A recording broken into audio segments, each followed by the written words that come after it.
2021 is in the books. What games were among your favorites this past year? Let's get those cocks turning.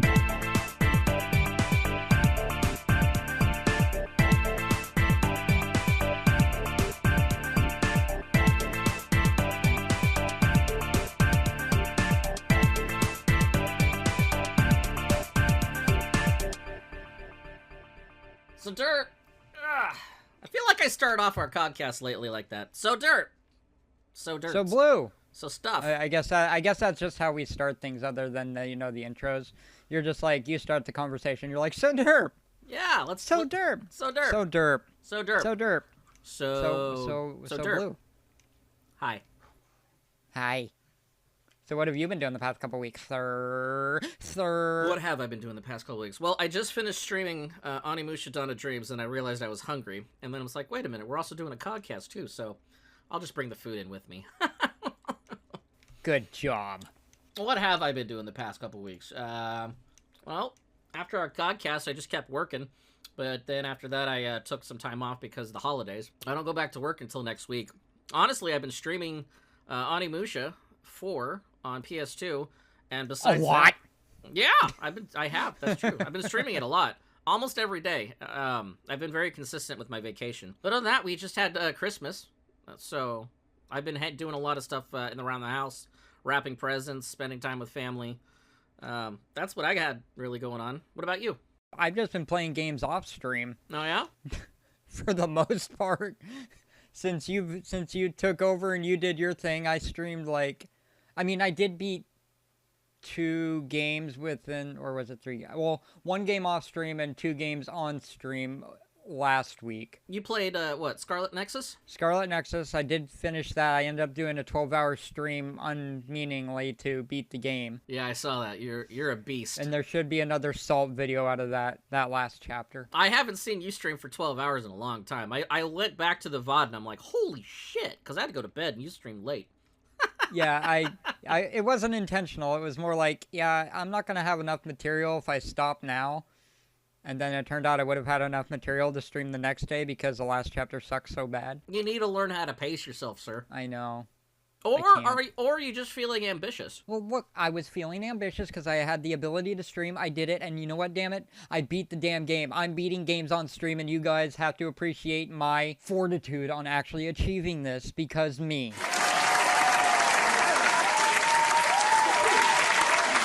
I'm clapping right now because yay. Like I said, I haven't seen you stream for 12 hours in a long time. That's epic. Because I have the ability. I have the ability. You do. I'm glad you do. That is amazing. Yeah, because our internet's working now, so we can stream. And I am living with a bunch of people who stream too, so they understand. You're in a place in life where you can do all the things, and I'm very happy for you. So I beat Scarlet Nexus, and I also beat Shining Resonance, which only took 1 more stream. I didn't realize how close I was to beating it, and it took me 3 years to beat on stream. Wow. In our channel. I started it on our stream like 2.5 years ago. Okay, this calls for a round of applause then. Yes. Good job.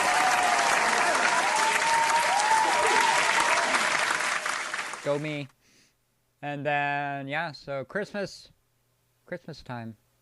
Christmas time was here. I enjoyed my holiday. It was nice to see friends and family and give gifts. Mine was much different from normal because I am many states away from my norm. And there really wasn't much to it this year. It was just hanging with the trolls and yeah. Did you enjoy it? Yeah, it was good. It was good. They got me a little dice game. Nice. Kind of funny. And I'm going to need to play that with them at some point, but got that and then a couple t-shirts. And then you got me a game I've been playing nonstop now off stream. Yes, what are you addicted to right now? Monster Hunter Stories 2. Hell yeah. Do you realize you have like over 140 to 145 games on your wish list on Steam? Yeah, I do it to confuse people. Yeah, at first I was like, if someone wants to actually get me something, they have to look and they have to, actually try. Oh, I did. I looked and I searched. I appreciate it. It was a good gift. Monster Hunter Stories 2 stuck out, and I'm like, nah, this is the one. This is the one. This is the one. Yes, it's good too. It feels like a Monster Hunter game. Like the mechanics, some of the mechanics still are in place from the Monster Hunter series, but it is set up like a Final Fantasy game, like a standard JRPG. It's really weird. Okay. But it's still got that same kind of feel to it, to a Monster Hunter game. But it works? It works. It's Hell good. And I think I put 18 hours into my playthrough already. Since I woke up to a Steam gift. Steam, whatever, my computer. There we go. That's what I was trying to think of. Yep, and I waited till Christmas. I woke up and Rain was like, "What's that on your window?" I'm like, "What the fuck? God damn it." To quote Peter Griffin. Love you. Love you. So yeah, other than that, it's not much. I'm trying to get into blacksmithing now. I know that's a random, but I've been trying to push for that. Yeah, that is a random. Blacksmithing. What caused this to bubble up in the brain? First, Forged in Fire. Really? The show Forged in Fire, the competition. And then yeah. We kept watching it, and then one day our lovely troll R put a forge in our buy stuff thing, and then started enticing the idea of, you could do this. And then I put it on my bucket list. So I want to at least make one blade as a bucket list thing for myself that I made myself. So now I'm in the process of figuring out costs and everything and what I can do to get it without an income. Okay, that's pretty epic, dude. So yeah, we'll see how that goes. But I do have an idea for next year for Extra Life incentive if I do. The idea is next year if I learn and I get, somewhat decent, I can make a decent knife, I'll put that in as whoever the highest donator is that year for my channel. Or not my channel, my account. Yeah. My GG Derptaku Extra Life account. Whoever puts the most onto that will receive a knife with whatever I stamp onto it or whatever I write onto the blade, saying that it's made by me, basically. Try and put our PG name on it or something. That sounds awesome. Yeah. That's if I can get this soon enough and figure it out and get better at it and can make something good.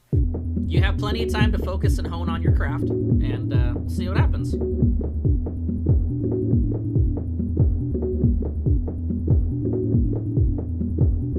Continuing on the joke from earlier in your stream, hey Omega, since you're being a sugar daddy, why don't you just buy all my forge shit and I'll make you a blade? No, he was very generous. It was very sweet of him to gift sub a ton of people. Omega being Omega. Yeah, I love this community. Everyone's awesome. There's so much support on Twitch, and I love it. There's so much support. Everyone's got to hurt. Yep, from the viewers to the chatters, the subbers, and the donators. You're all awesome. The followers. And actually, that's one of the things this entire year was probably one of the most epic years of Paradigm Gaming, in my opinion, since we, being on Twitch. We've done so much. We played so much. Yes, but next year, starting 2022 is going to be the best year for us. For many reasons. Should we just announce what we got going on right now, or at least give them a taste? Yeah. Just a little nibbling. Okay. Nibbling on the gibbling. Okay, so for everybody listening, check this out. I just want to say this really quick. I've never seen Blue lose his mind as much as he did when he realized what year is coming up for us. Yeah. I guess I did kind of lose my mind, didn't I? Mildly. So, guys, January 15th, 2012 is when Derp and I officially created Paradigm Gaming.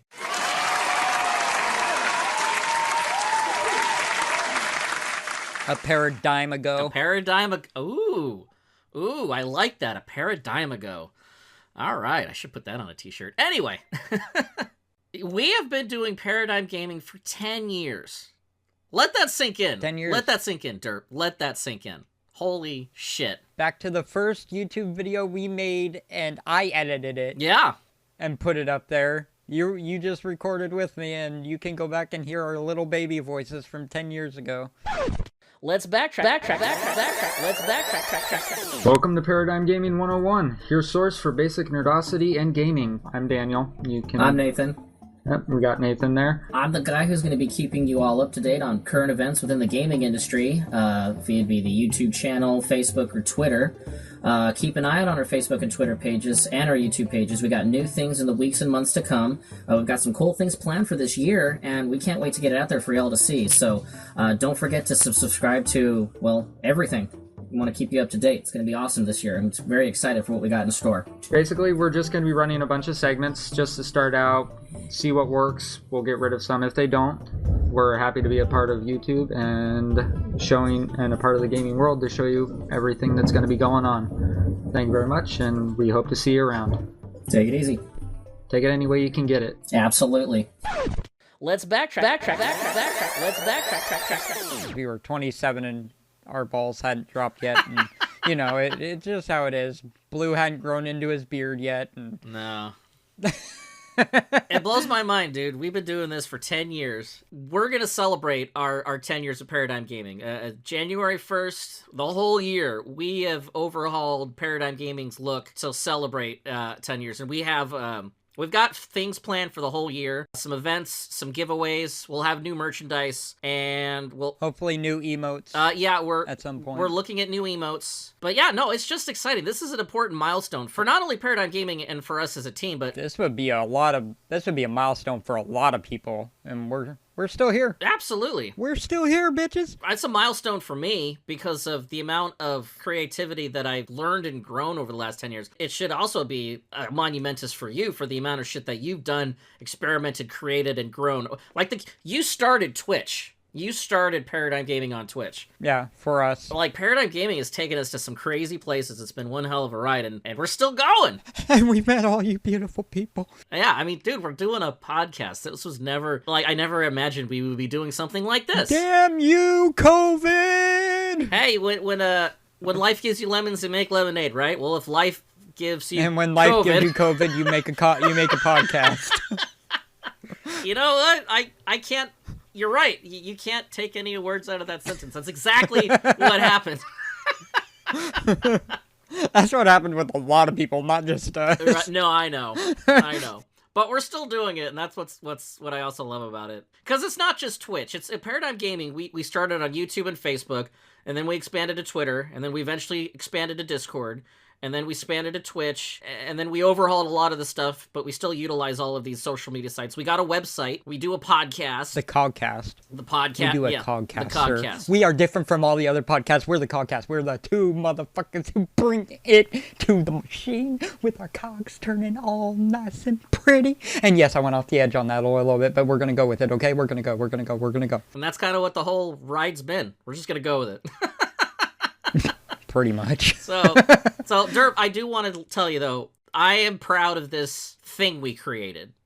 And I appreciate everything you've done for me in the last 10 years to encourage me and support me, especially when moments of, just uncertainty. Like, I didn't know if I could keep doing this, or I didn't know if what I made or created was good or not. You're like, no, keep doing your thing. Figure it out. And I needed that. And look at us now. Oh. So thank you. I just want you to know that. It means a lot. Aww. We created Paradigm Gaming as a way for us just to still stay connected together. Mm-hmm. Because you lived in Washington, I lived in California, but we're still friends. It's like, okay, we got to do something. We need some sort of project or a hobby to keep us just active as, something to still do together. Yeah, and I really think that was a huge connection that kept us. I mean, not that we wouldn't be friends. It was a huge helper and connector for the two of us. Absolutely. And that kind of was the catalyst to start this thing, but then it became something bigger than that. And that is what I love about Paradigm Gaming. And hey, we may not be all famous like some of them peoples out there with hair titties hanging out. Well, I mean, I rub my titties for people sometimes, but that's another story. This is true. He does. Can confirm.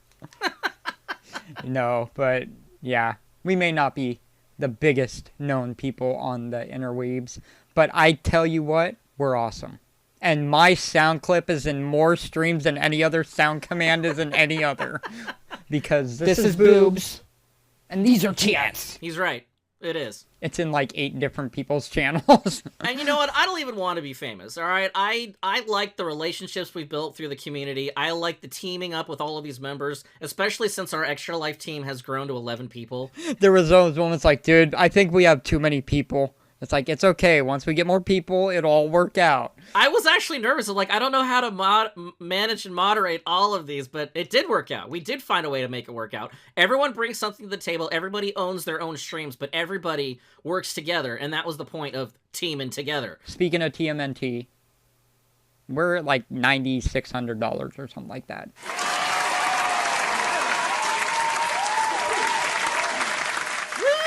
That's just off the top of my head. We were expecting 8,000 and hoping to hit that. We got Cogsy to join us this year, and he absolutely destroyed it along with Omega. Yep. And then R and Tar were doing their thing all year, and they picked up a huge number. Gertrude always killing it. We had people killing it this year. Yeah. Everybody brought something to the table, and everybody contributed, and everybody who donated, thank you, because this is all for the kids, but you help elevate this team in ways that you have no idea how much it means to us. We were able to do this to help out the kids. So I'm very proud of all of our members, but I'm also thankful to all of you who supported us, spread the word, donated, and even just donated your time. So thank you. Yeah. Yes. You are all amazing.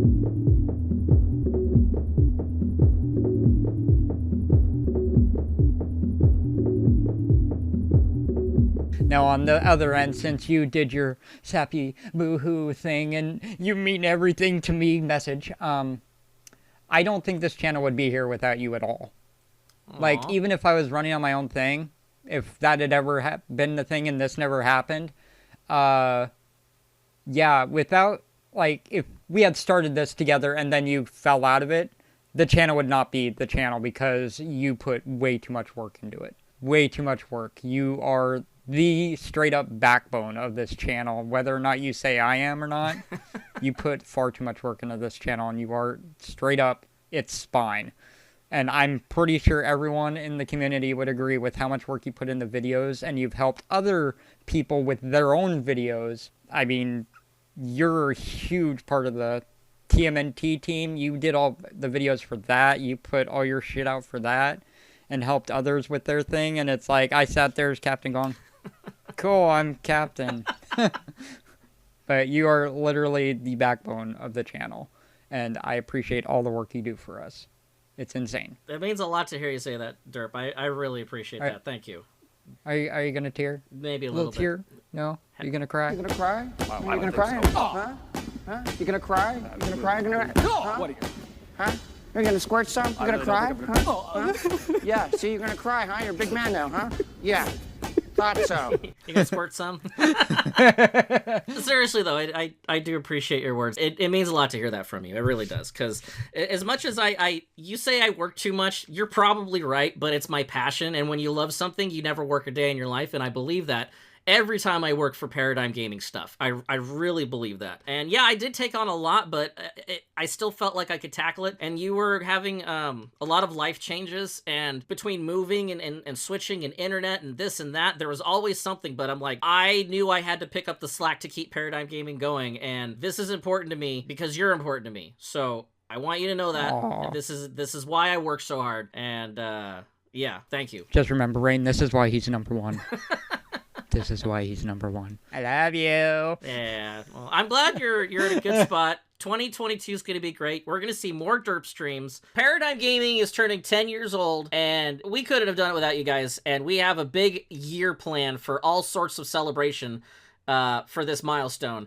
And we're excited to share with you what we got, and we hope you are excited to be a part of it.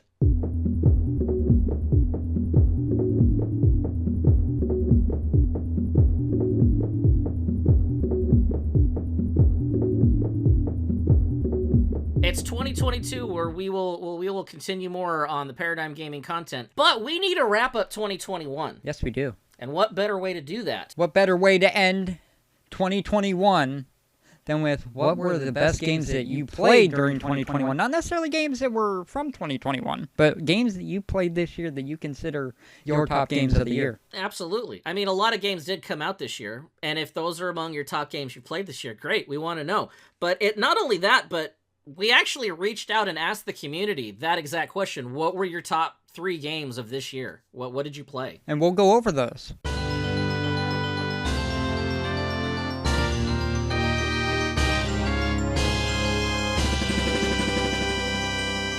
What are your top games of 2021?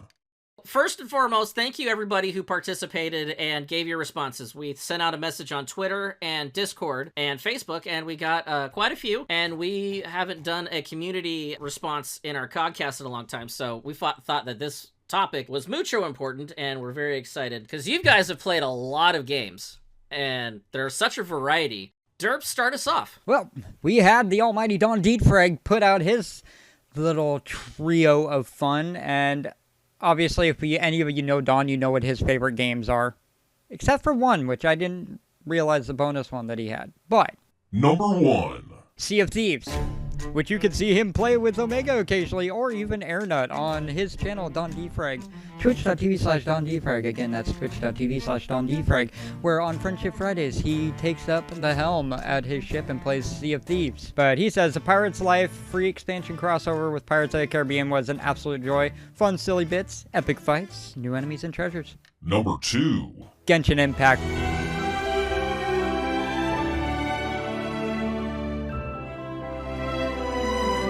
It's been developed a lot in 2021 with new areas, characters, bosses, and events. It's his favorite continuing title at the moment. Number 3. Pokemon Go.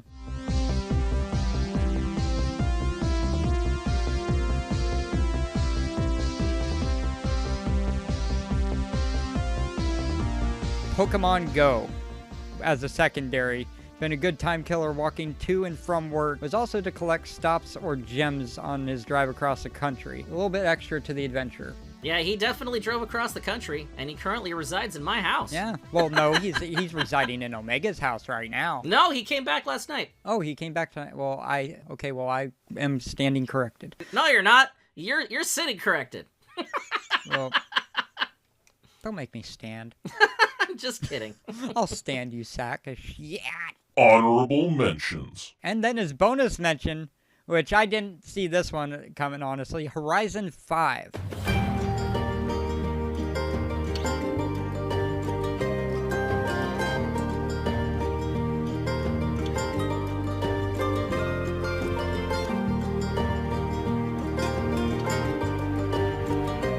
Visually the most stunning game I've played in a long time. He can relax and explore or buckle down and race. Not a game I expected to hear coming from him, to be honest. No, fair enough, fair enough. Especially, this is kind of what he plays off stream versus what he does stream.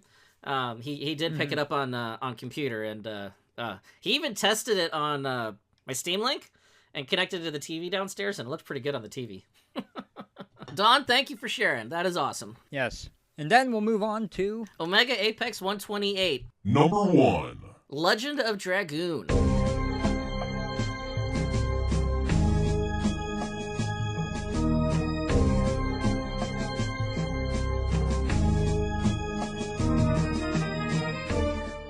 yes. But he just played it for the first time this year. He did. He streamed it, too. But he says, great game. Incredibly frustrated with how it kept freezing, whether the disc was scratched or not. But besides that, great game. Which I don't remember ever having that problem. Like, I don't remember that if that was a problem for me when I played through it, but he got through it, at least, even with all those frustrations. He did get through it. Number 2. Genshin Impact.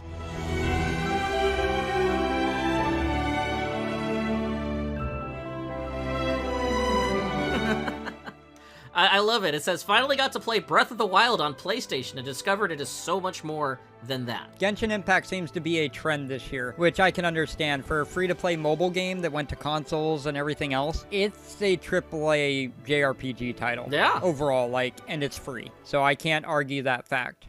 Number 3. And then last, Omega says, for his third one was, surprisingly, Seaman.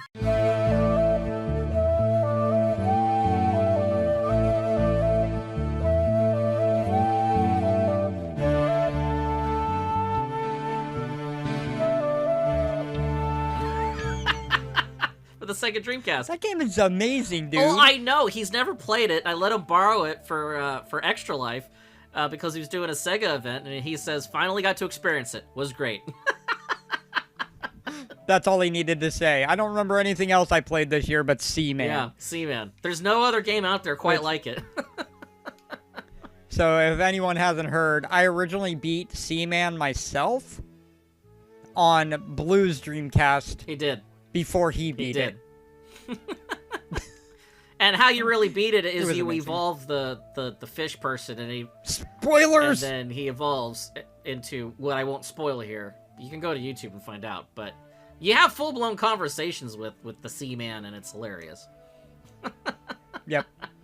And the Leonard Nimoy. Yeah, Leonard Nimoy. Narration. Very odd, but I'm not complaining. Which I forgot that was a thing. Leonard Nimoy is a legend. I thought that was pretty cool. It's like, good for you for getting in a video game. We move on to the almighty Gertrude, a.k.a. Arcanian17. Number 1. Genshin Impact.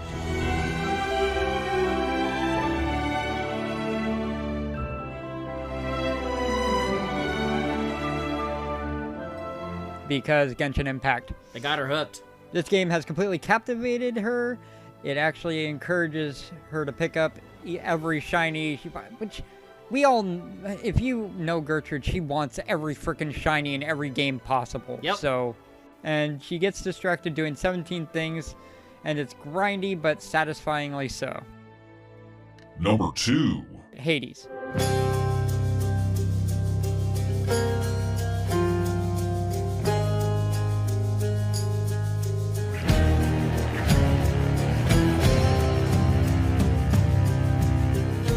I'd never played a roguelike before, and I got so hooked. It's addicting, and it really feeds into my deep-seated need for progress and things. It's instant gratification and a long haul story all at the same time, and I am in love with it. Number 3. Kenna, Bridge of Spirits.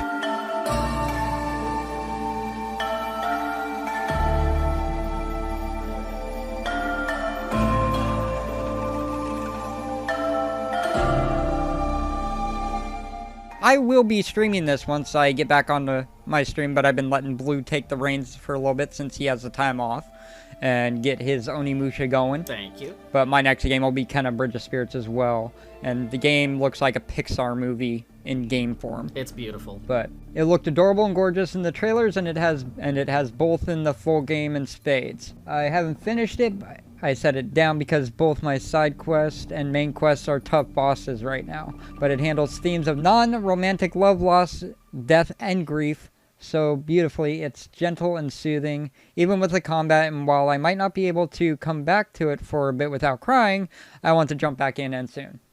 Emotions run high. I bet. I can't wait to play it.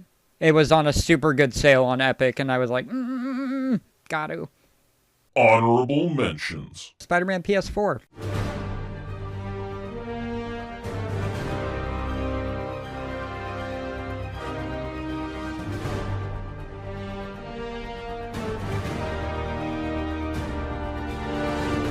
Which, that's one I haven't completed myself. I need to. It's so good. She really loved watching Blue play it, and the seamless city swinging. The plot, the graphics, the slightly more mature representation of Peter and MJ prior to the update when they put a lookalike that looked like Tom Holland. And they said it wasn't Tom Holland, but it's totally Tom Holland. Yeah, thankfully the PS4 version, they didn't touch that. It was the remaster that they did. Oh, it was a remaster they did that? Okay, Yeah. anyways. Otto's development, Dr. Octopus, Mhm. just a 10 out of 10. And I need to finish it. But I don't mind that they put in Tom Holland lookalike, but I did appreciate the older representation of the original Spider-Man PS4. Yeah, I did too, and that's one of the reasons why I didn't pick up the remaster. Is like, well, I already have it on PS4, and I really like what they did with the original game, so I'm good. And it plays very well on the PS5. It plays very well and loads fast on the PS5. Yeah. Next, we've got Moondog, also known as Salabeam. Yeah, Salabeam had to go and rebrand himself. He's going to the moon, guys. Because he's the moondog for crypto. Yep. Him and his Shiba Inu and Dogecoin. Let's go! Let's go! Number 1. Sekiro.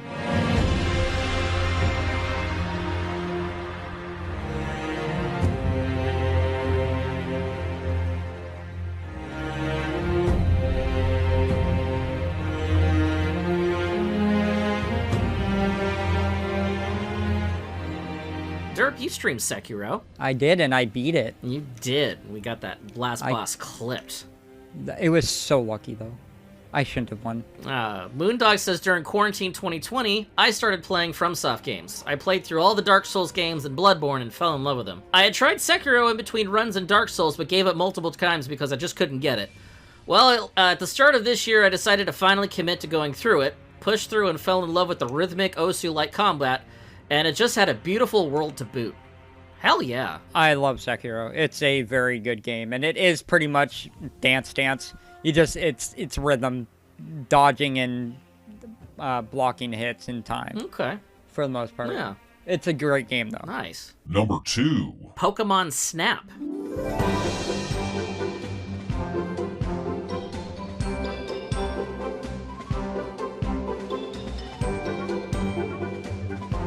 All right. Which I had started getting into that. I had started playing that a little bit more, but then I haven't picked up my Switch again in a couple weeks, but I was playing it. Well, from what he says right here, it says, one of my favorite games as a kid was the Nintendo 64 Pokemon Snap.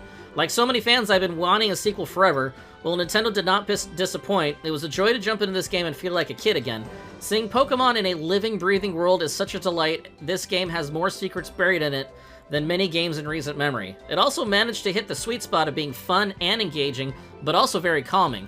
I would often come home from work and wind down by playing this game. Nice. Hell yeah. Dude, I know what you mean about the whole living, breathing world of Pokemon. They definitely filled it with this new one. Number 3. Fallout 76.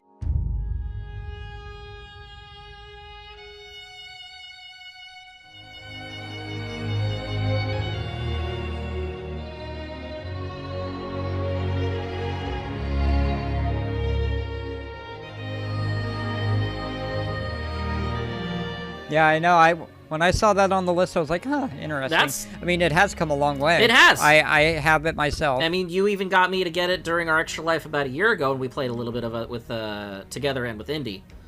But it's nice to see that somebody's enjoying it. What do we got? It says, I know the hate this game gets. That's the first thing he says right out the gate. When it first came out, I tried to play it, and it was broken, literally unplayable. But cut to this summer, and I actually had quite a fun time playing with it. They had implemented a lot of patches, and it was free with Game Pass, so I said, why not? And I jumped back in. Now, it's not a quality Fallout game at all, but it is a really fun looter-shooter with a Fallout skin. I'm even planning a trip to West Virginia next year because I loved the world. Wow. That's interesting. That's cool. Salabeam, Moondog, you're going to have to let us know when you go out to your trip to West Virginia to let us know what you think. I've been to West Virginia before. It's a beautiful state. He's a decent day trip or two away from it. He's in the Florida area, so... That's not too bad, just to drive up. Yeah, I used to go to Harper's Ferry, West Virginia, and me and my mother would use it as a starting point where we would go hiking up the Appalachian Mountains. There was a trail up there, and it was awesome. Nice. Honorable mentions. Stardew Valley.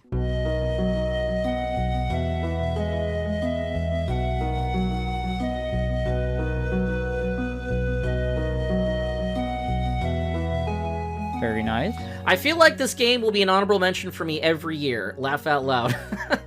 Lol. Lol. One of the games I've played the most, and this year they released the biggest patch, adding loads of content, and Ginger Island. Couldn't resist starting up a new farm and dropping about 100 more hours in. Damn. Good Lord. That's what I'm talking about. See? That's awesome. It's one I haven't put my time into. I modded it on my PC. I have it on my Switch. Nice. Haven't played through it yet. Arcanian's played a little bit of Stardew Valley, and I know Omega A little bit. Oh yeah, she's played a lot. But I know Omega and Dawn also play it sometimes too. Before we get into our next batch of community responses, we should listen to a word from our sponsor.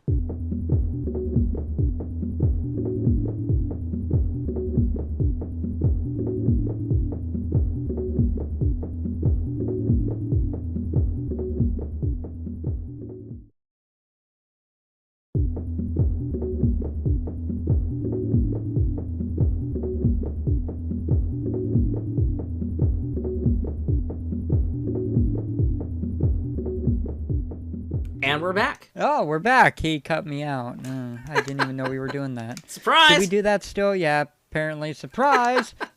So we'll go on to our final community member who responded. Madam Indigo, Rogue. Number 1. Legend of Zelda Link's Awakening, the remake for the Switch.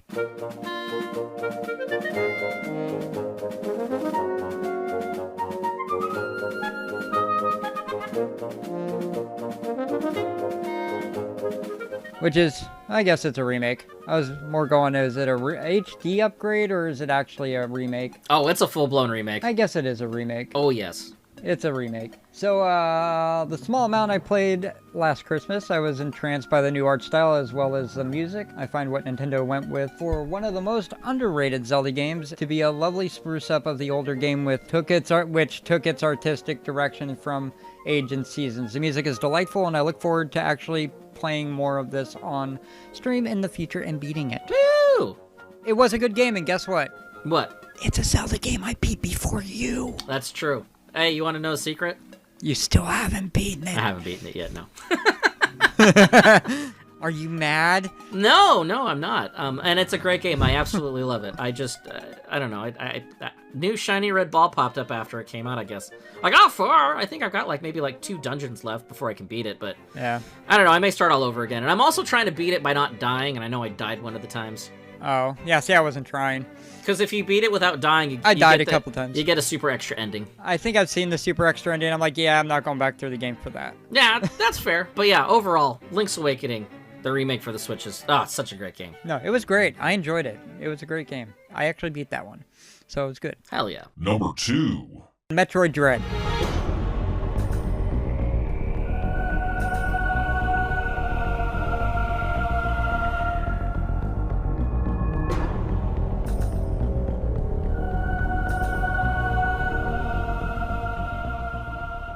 I didn't used to be a Metroid fan until I watched Blue play it. Yeah!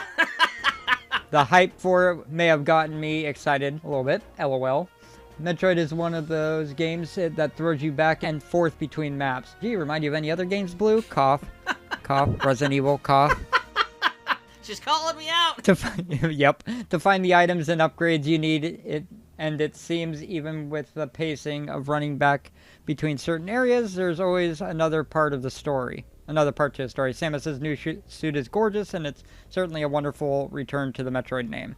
Not to mention the EMMIs really did make you feel that sense of dread. Yes, those Emmys were pretty crazy. EMMIs. I wasn't sure if it was... I never heard it like that before, Derp. Did you watch me stream it? Well, I wasn't sure if it was actually Emmys or... Because I was like, Emmys, but EMMIs? It's okay. They actually... Each letter does stand for something, so you're not wrong. Well, I know I'm not wrong. That's what all capitals means. It's an acronym. It is an acronym. Do you know what it's an acronym for, though? Every mother Metroid implodes.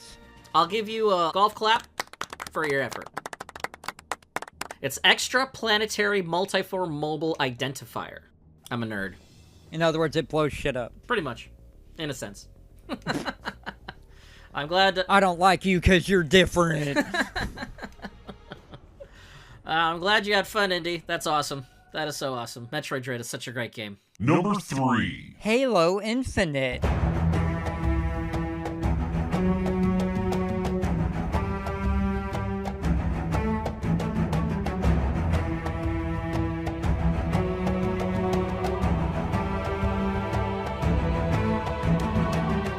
Yeah! Halo Infinite. Oh, and I could have never guessed what her final option would have been. Now, why do you say that, Derp? Why do you say it like that? Because she's a Halo nerd. Yes, she is. Not only she's a Halo nerd, she's an excellent cosplayer as Cortana. So if this game wasn't on her list, I would have been surprised. Pretty much. Holy dude, she can't wait to dive into the campaign, because at this time when she wrote, the campaign wasn't out yet. But from what she's seen, without trying to spoil the game for herself, it's gorgeous. Which, if we remember the original trailer, everyone was kind of disappointed with how it looked. Yeah, I remember the trailer. I was. I remember the trailer. I was very disappointed. But anyways, let's see where it's gorgeous. It touches on every aspect of the Halo lore, from ODST, Reach, Halo Legends, and even hints on and nods to the books. Nice. From what I've been told, it's almost an apology letter for Halo 5. We see Chief in a different life with a new AI. Oh, that's funny. The weapon, and it turns the whole game into almost a buddy cop dynamic. Playing what little of the multiplayer I've been able to play with while at the boyfriend's, it's beautiful, it runs great, and as an added touch to the boyfriend's uncle is the new voice of Butler. B-U-T-L-R. I'm gonna spell it out just to mess with you. Fair enough. One of the AIs you can equip as your personal AI for the multiplayer. Yeah, so Indy's boyfriend's uncle voices Butler. That is Absolutely cool. That's kind of awesome. Yeah, that is awesome. But Halo, I haven't even looked at the new one yet. I did. At all. I did. I actually played a little bit of the multiplayer, and my first impressions, feels like Halo, looks like Halo, plays like Halo, and it reminded me when I first played the original Halo on your Xbox. I smiled, and my inner child and my, the little kid inside just smiled and go, "Yay!" It just felt great. Honorable mentions. And our honorable mentions of Stardew Valley and LA Noire.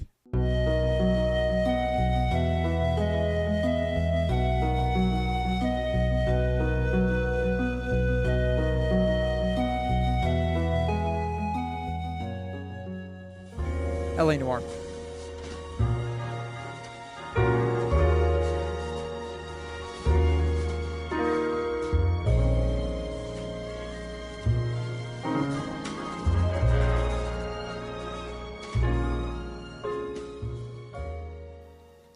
Which I love LA Noire. Such a good game. A long time. Oh yeah. Stardew has constant replayability, and I found myself playing more and more of it last year into 2021 at our old job. I want to find out how I could improve my farm, gain more money, and even marry characters in the game. The wiki is a massive treasure trove of new information to me and is super helpful. I'm adding LA Noire to the list because I was able to watch my boyfriend play it for the first time ever after playing the game myself multiple times. I had to hold my tongue when I was asked deep questions and what happens in the story. We both found the mutual hate at Roy Earl, yes, your partner in Vice, and laughed a lot at the chaos of my boyfriend being an absolute menace while driving the car in missions. Yeah. It's about right. I haven't played LA Noire in so long, but that's really cool. And hey, Stardew Valley, another fan of Stardew for 2021. Stardew and Genshin. Well, guys, it looks like you guys really enjoyed video games in 2021, and a lot of you really enjoyed some of the same games. You're right. Genshin Impact and Stardew Valley were mentioned a few times. Guys, thank you for sharing. Much appreciated. I look forward to seeing what you guys play in the new year.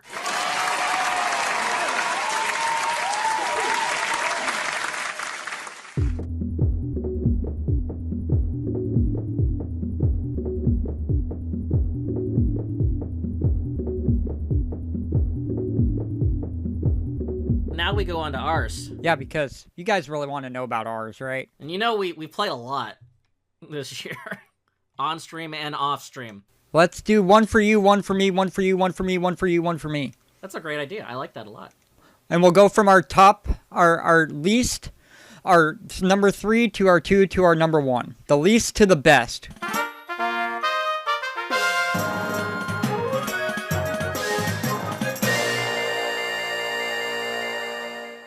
Number 3. Metroid Dread.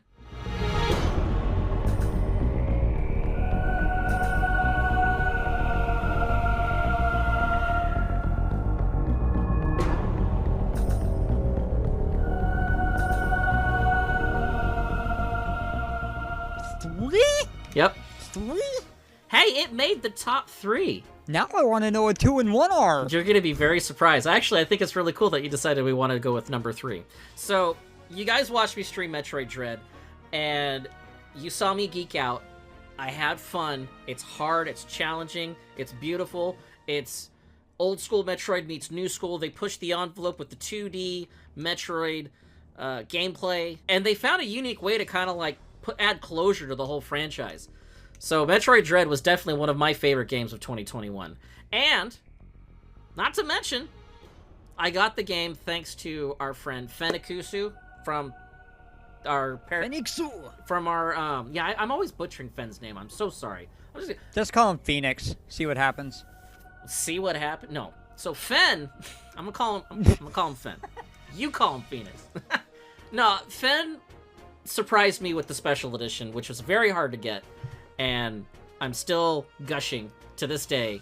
That was the most generous gift I've ever gotten. It's literally sitting on top of my shelf. I made a Metroid shrine. It's beautiful. The game is beautiful, and if you guys haven't played it, play it. It's worth it. Do the thing. Do the thing. Metroid Dread. So that's my number 3. What is yours? Derptaku's Number 3. Scarlet Nexus.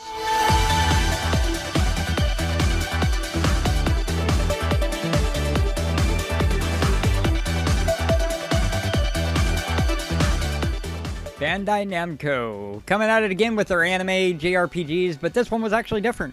It was actually a different feel. It sort of felt like Tales, or a Tales game, the way the combat is, but it was you only fight with as one person, and then you use the powers of the people around you to do more psychic abilities, and that's the whole base of the game is psychic abilities, different types, and using the powers to beat enemies. But it had a really good story. The voice acting was actually decent. I played it in English. Yeah, wow. I played a Japanese RPG in English. Hey. Look at me go. Look at you mixing it up. Good job. I'm making it so you guys don't have to read. Y'all, you did it for the chat. That's so sweet. I did it for the chat. Let's be real. I was nice enough to chat, okay? But the voice acting wasn't bad. The only reason it's not higher is because of that fucking chapter 12. Oh my god. Bandai Namco, you could have shortened that shit up just about by a half hour. By cutting out like half of the waves you put in and not made them all the overpowered mobs too. I love you. The game was amazing. But holy fuck that chapter.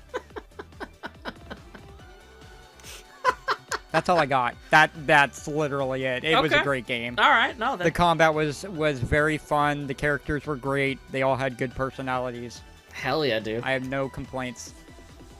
They just went way too hard on that last chapter. The last boss was fun though. Number 2. Resident Evil Village.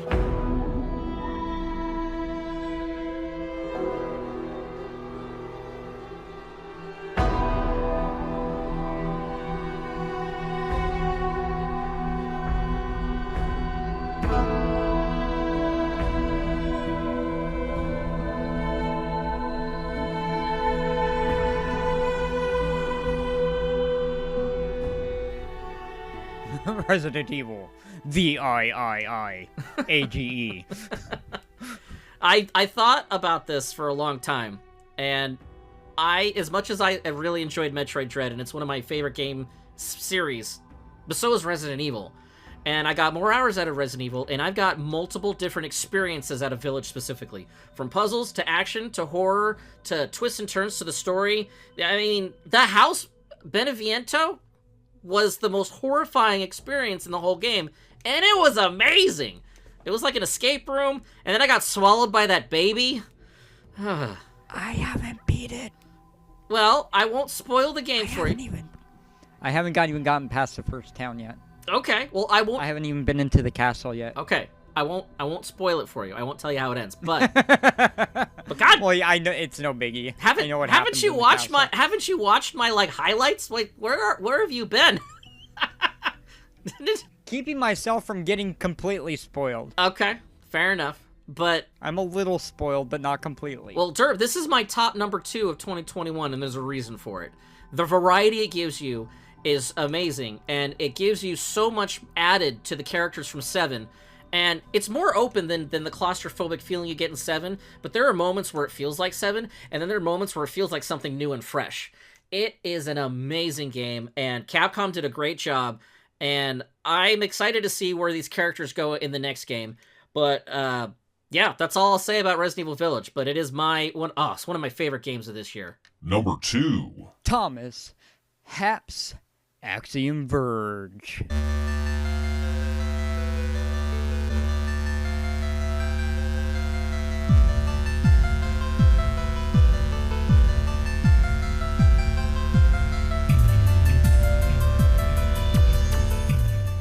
Wow, yeah! I played and beat this off stream when I didn't have internet that worked for streaming. I remember. Went through it, beat it in a couple of days, 2-3 days, and it was phenomenal. Which technically I beat this one before you too. You did. You did beat one before me. Now, Derp, I gotta ask, because Metroidvania games are like my style of games. What made you want to play that, and what grabbed you to put it on your list? Because I don't dislike Metroidvanias. I mean, hell, I played the fuck out of Hollow Knight. That's true. I You beat did. the hell out of that game. You did. That's true. 107% or 112% now.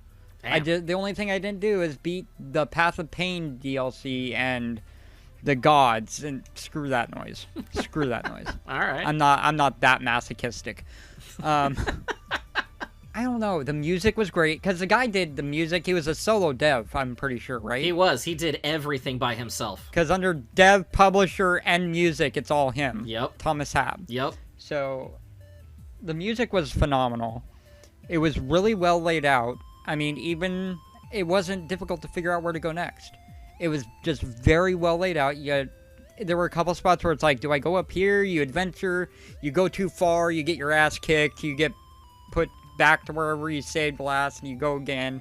Yeah. Figure out where you need to go. The weapon design was great. The weapon design and traversal was different. It wasn't Metroid. It felt in its own right, its own universe. It's its own game. It's not like you turned into a tiny ball. You get the defragmenter gun or whatever it was called, and you basically defragment walls and walk through them. I love the drill. Yeah. My favorite one was the shotgun thing. Yeah, that one's good Dude, too. that's my favorite gun. I carried that thing everywhere. It's my spirit animal. What can I say? Shotguns are my spirit animal. Nice. I like it. But yeah, that's my number 2. The game all around was great. I'm glad you enjoyed it, Derp. That's amazing.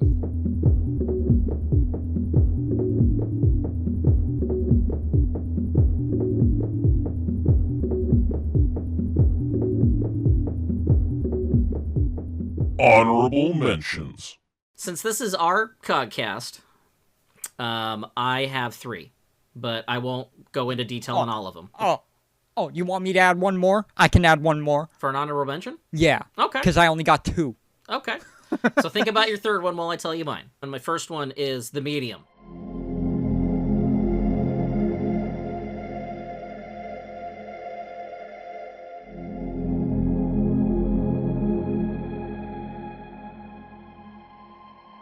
Nice. We streamed The Medium, and I don't know, it was haunting, it was horror, it was beautiful, it had elements that reminded me of Silent Hill, and it had an engaging story, and going between being able to see people from the other side and going to 2 different worlds at the same time was very unique, and I absolutely was blown away by The Medium. It was beautiful, and they even got, there was 2 composers, and one of them was Akira Yamaoka from Silent Hill, so it had the vibes of Silent Hill. It was great. I absolutely love The Medium. It was a very unique game, and I can't wait to see more. What about your honorable mention? Shining Resonance.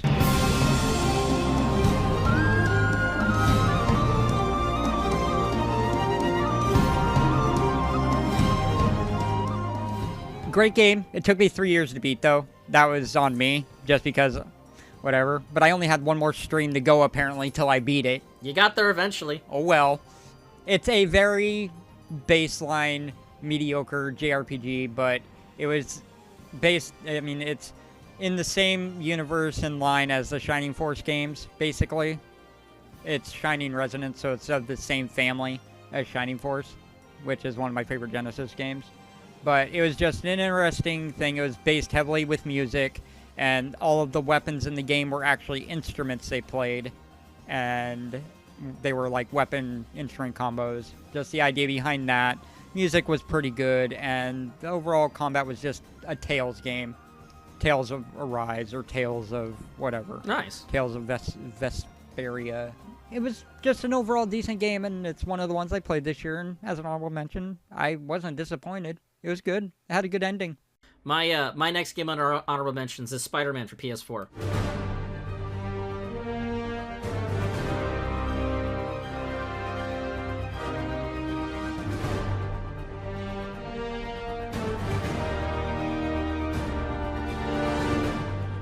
Because I finally beat it, and I reached a point where I couldn't put it down. Because I wanted to play Spider-Man Miles Morales, but I didn't finish the original one, and so when I popped it back into PS5, it loads faster, which I loved, and apparently there's warp points in the game, and you can go one side of the city to the other. I didn't need it, didn't want it. I was so excited just to swing all over the city, and then collect all the extra shinies. I actually wanted to collect a lot of the extra shinies. Not all of them, some of them. But it actually had a very engaging story. It was very emotional. The character development was one of the best I've seen in a video game. And overall, the gameplay, it was just fluid, and it worked. And when it ended, I got a little emotional. I was kind of blown away by the whole experience, so that definitely was worth an honorable mention in my opinion. Been here. I've heard so many good things about the PS4 Spider-Man. I haven't. I've gotten at least halfway through it. I might be a little bit farther than that, but I just haven't gotten to the point where if I pick it up, I don't set it back down. Yeah, that's kind of what happened to me. I reached a point, stopped, came back, and couldn't put it down. So for me, my next one, Breath Edge.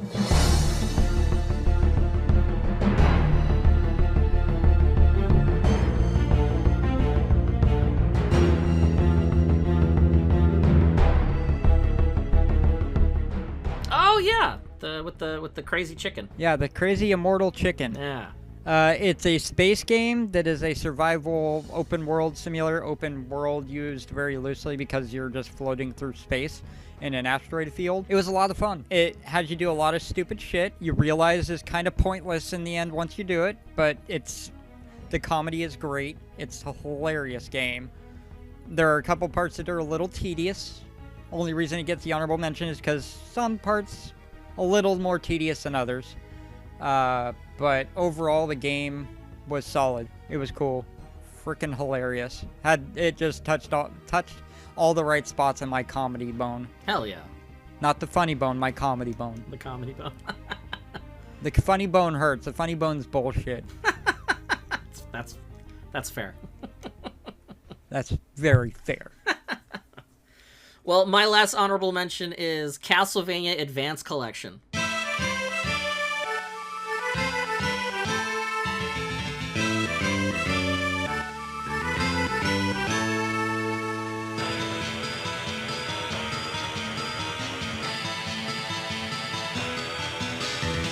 I got it on the Switch, and I haven't been able to put it down. I was playing it when I usually go to bed. There's 3 games in it. I'm currently playing the 3rd one. I beat Circle of the Moon and Harmony of Dissonance, and they were just absolutely fun. But I will admit, in this collection, they add new features to it, like a rewind feature, and I actually found it very helpful for certain things. If I was to play this without that feature, I don't know if I would have been able to beat any of them because they're hard games. Not to say that I don't like hard games, but I just wanted to experience the story. They gave me a way to still enjoy the game and still kind of get through it, and it was fun. I was blown away by both of them. It was games you wanted to just have fun with, not fight for your victory. Exactly. And I applaud Konami. Wow. Konami sucks. I just sat back in my chair for you guys that couldn't see that because, audio, but he just applauded Konami. Konami. I applaud Konami for putting out a collection like this because it's unexpected. This is the Game Boy Advance series of Castlevania games, and they don't really do anything with their properties. So, not really, other than pachinko machines. So the fact that they're able to put this collection together, and I'm like, okay, I want it. And it was affordable, too. It wasn't inexpensive to get all 3. I think it was like $20 or something like that. So I'm glad I jumped on it, and Konami may not be perfect, and we may still hate them for Kojima and all the other things they did before all of that whole we're getting out of the video game business thing happened, but they did something right with this collection, and that's why it's worth an honorable mention. I played 2 out of the 3 games so far that I just couldn't put it down. Nice. And it filled in an itch for my my Metrovania, Castlevania need that I need to fill, and they're new games I've never played before, so I got to experience something new for me. Okay. So here's my 3rd. Power Wash Simulator.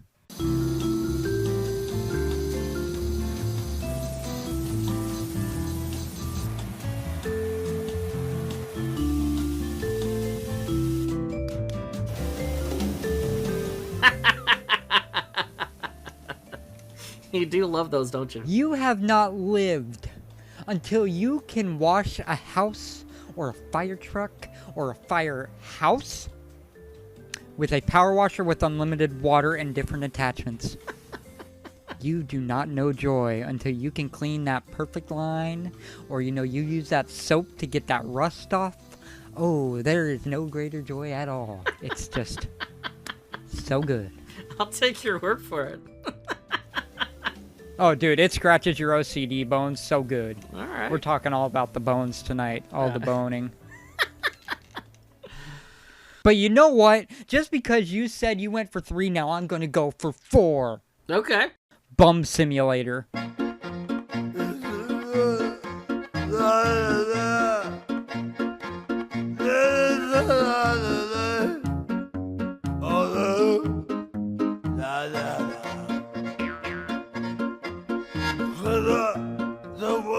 While highly offensive towards the homeless community, the game is well put together and hilarious.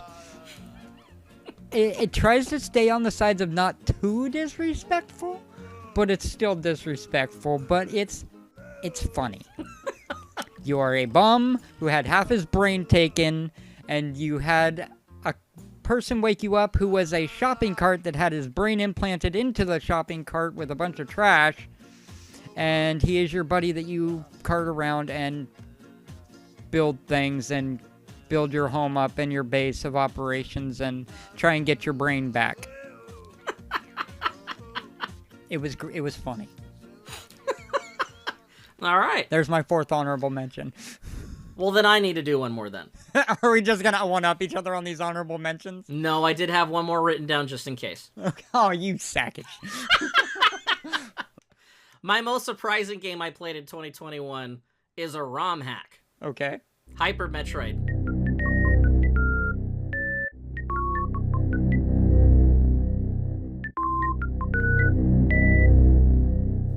I figured it was Metroid. Hyper Metroid set me off on this ROM hack rabbit hole. It is one of the greatest remixes of Super Metroid I've ever played. It took over 10 minutes to escape the planet after you defeat Mother Brain. Wow, that's actually huge. Even getting there was a feat. Like, the whole entire map is literally recreated, redone, and new enemies were added. And I was like, this is a fan game? It was high quality. I was so blown away. And it set me down this ROM hack rabbit hole where I'm now currently playing another top-rated Metroid hack called Super Metroid Ascent. And it's another brand new game with using the assets from the Super Nintendo game, and it's good. It's different. And then I also downloaded another one. There's a popular Zelda game called Zelda Parallel Worlds.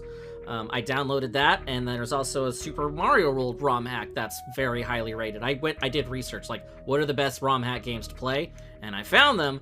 And I can't get enough of the love that the community pours into the games that we loved growing up. It just makes what's old new again. And some of it's surprising. The quality is surprisingly good. Yeah, but you know who hates it? Who hates ROM hacks? Nintendo. Not really. I mean, they're still available. You can still play it. You can still download it. I know, but just saying they're all their cease and desists. No, you do have a point. There was a lot of popular ROM hacks that got made, and Nintendo was like, no, you got to take that down. Like, the first thing that pops in my head was The Legend of Zelda: The Missing Link, which was like a pseudo-sequel in between fan story that links Ocarina of Time to Majora's Mask. That got taken down pretty fast. I have that one, too. Nice. Good. Oh, and then... it wasn't a ROM hack. It was actually a remade game from the ground up. But AM2R, another Metroid 2 remake, Nintendo cease and desist. But yeah, that looked really good. It's such a good game. I have that too. But you know what you sound like with the ROM hacks now? What? How I sounded when I get into modding a game. Yeah. Because I love taking those old games and making them oh so pretty, and giving them those quality of life changes that people have modded in because they were so needed. Absolutely. Like, how many mods did you put into Skyrim? A lot. To the point I had to reinstall them one at a time so I know what one broke it. That's dedication.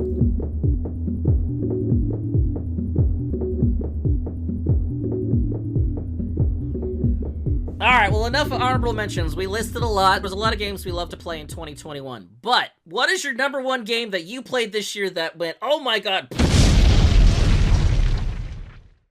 Derp, go ahead.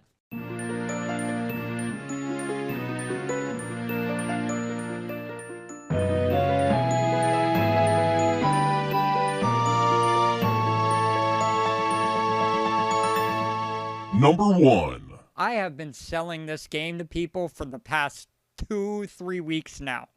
2018 Warhorse Studios Kingdom Come Deliverance.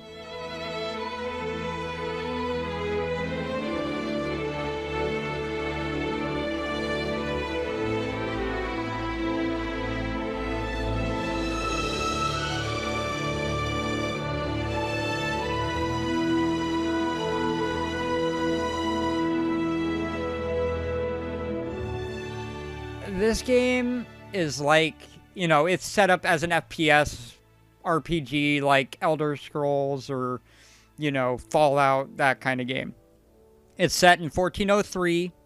It takes legitimate history, even if some are embellished a little bit, but it's legitimate history, sets you in the shoes of some peasant of 1403 who makes his way up.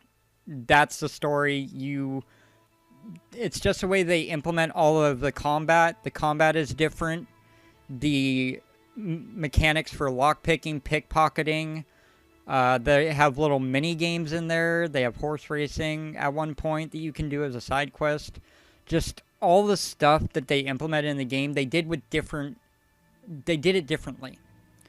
And you raise your different skill sets up. Like at one point you have to get reading, and you level up your reading, and you can eventually read better. Holy shit. Yeah.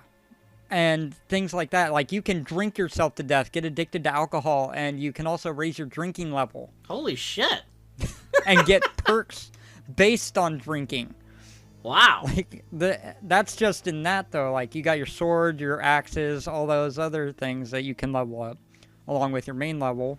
And it's just, it tries to stay very true to history, and even people who know the history are like, yeah, they stick to it as much as possible. The only thing unrealistic about it, maybe, is how long it takes some people to die when you're in combat.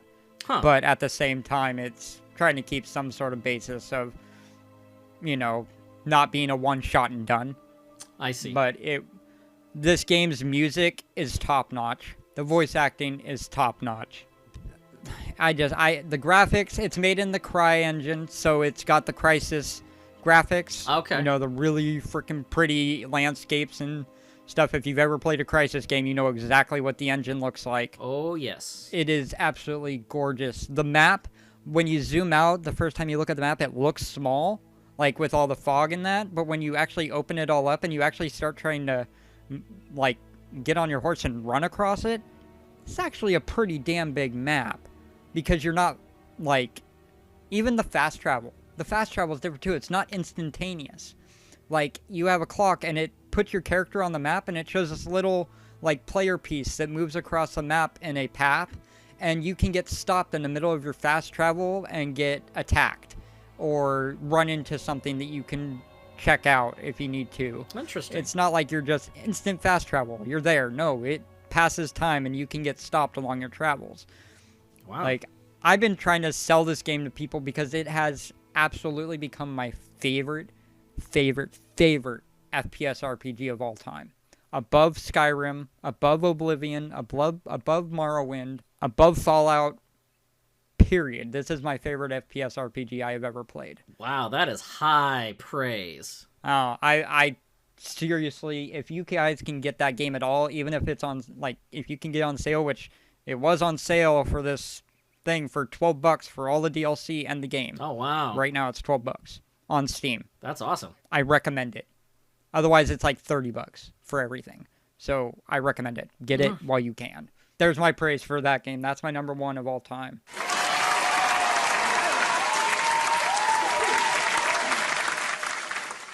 And 5 years later, Blue will play it. At some point.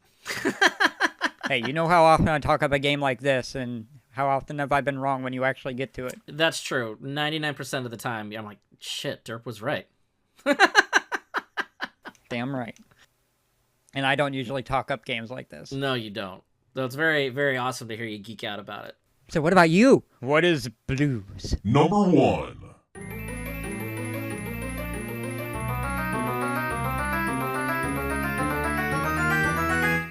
Axiom Verge 2.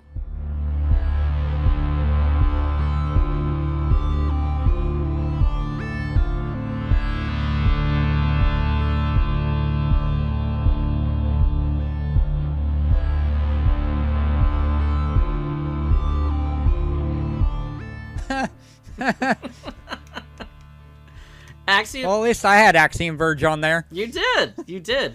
I had one, you had two. Axiom Verge 2 beat out Resident Evil Village and Metroid Dread, and there's a few reasons for that. That's insane. It is insane. Absolutely. So, you played Axiom Verge 1. Axiom Verge 2 is a sequel, but it's a completely different game with a completely different character in a completely new location. And what's unique about that is because it changes everything, it makes you have to relearn and rethink everything, but it doesn't do it in a way where like a Metroid game does, like, oh, by the way, you just lost all your powers. Go find them again. This one, with your new character, it's all melee combat. There are hints of it that kind of reminded me a little bit of Hollow Knight, but it still stands out on its own. And it, like you said, Axiom Verge, you said it's not a Metroid game, but it has, you know, you can see where its inspiration came from. Mm-hmm. This one doesn't feel like it's forcing itself to try to be different from the first game. There's enough to still make it feel like an Axiom Verge game, but there's so much in this world that you're not underground. You're on top of a planet. It's bright. You can explore, and then the maps are more detailed and they're not just colors now for your map. When you fill it up, they actually show you landscape in the background. It's beautiful.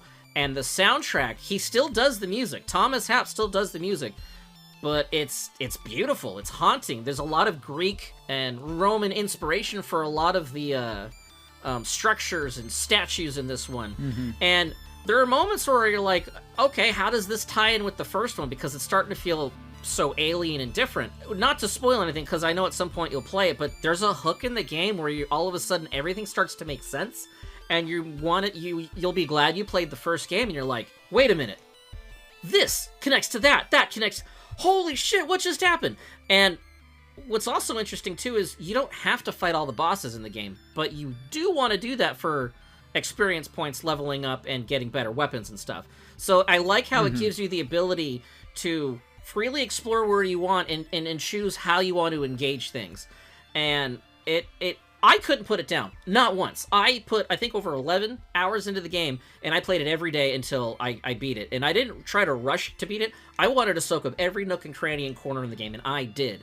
And when I finally finished it, I was so blown away, I immediately started typing Axiom Verge 3 when, to see if they would talk about it. And then you showed... I don't think they have at this point. No, they don't. But because Axiom Verge 1 was so successful, he has more help.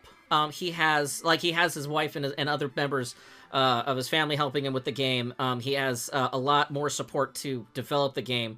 And he's in a position where he can continue making games, which is great. There's a great documentary that I saw on YouTube about his life and how he created Axiom Verge.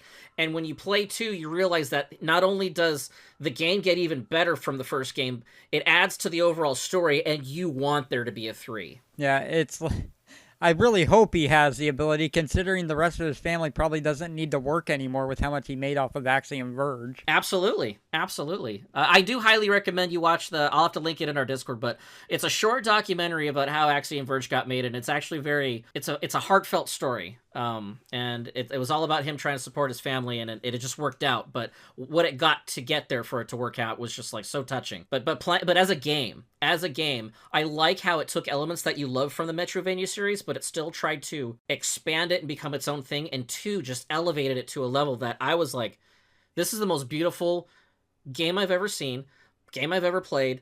It sounds amazing, it looks amazing, and and the way it ends, you're like, what does this mean for the world that you just experienced and the people that were in it?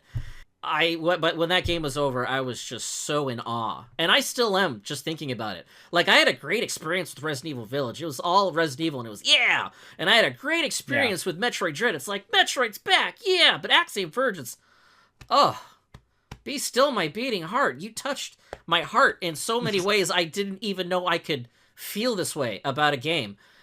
And that is why it's my top number 1.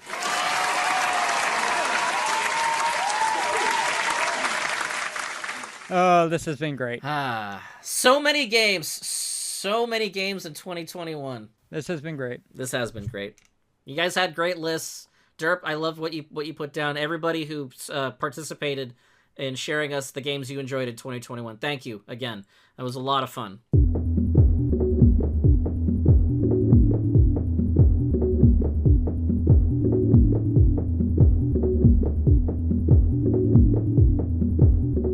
I'm very excited for the new year. I can't wait to play all the new games that will be coming out, and I've got plans for stuff I want to play for Twitch. I'll save those for a rainy day. I'm glad we revived the Cogcast, by the way. I'm glad this is a thing again, and I look forward to more adventures in the new year. I do too.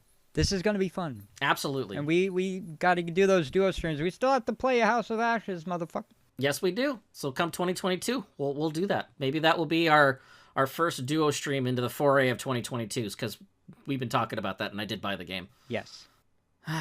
Well, for everybody who's listening, this is Paradigm Gaming signing off from the year 2021. Thank you so much for listening. And coming up in our 10 years, we'll see you soon. You know when you can catch us? At the drop of a paradigm.